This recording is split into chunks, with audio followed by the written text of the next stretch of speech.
I was concerned about people within our congregation being hurt on both sides, that it was an issue that can be volatile to discuss and can be very divisive, and we had heard that it had been in some other congregations, and we were a relatively new growing congregation, at least in this spot, and sort of becoming Memorial Church in Fitchburg, so we were wanting to be courageous and compassionate and competent about that mission, but at the same time wanting to make sure that we weren't, in our quest to be all-inclusive, we weren't excluding people who weren't with us in that conversation. I mean, there's something about being intolerant of intolerance that can get you in trouble.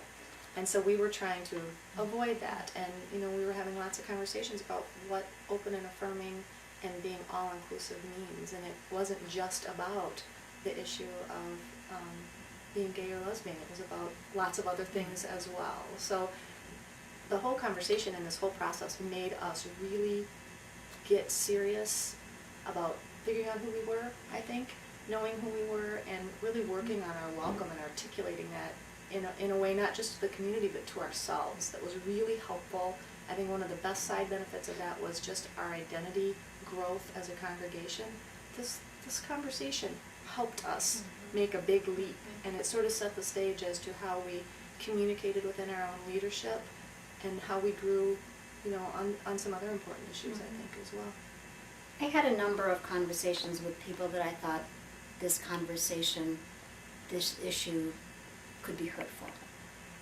Some because they had a child who was gay or lesbian, others because they weren't really there yet, but they were loyal members of the congregation and a part of our family, and I wanted to make sure that they felt we weren't leaving them out.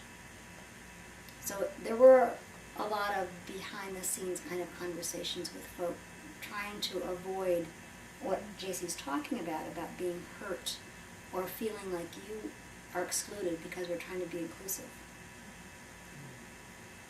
I sought out people who were on the edges of the conversation, and I knew somewhat why, and so I sought them out and had conversation in their homes or in my office, because I wanted them to feel like they were a part of the conversation and they were important.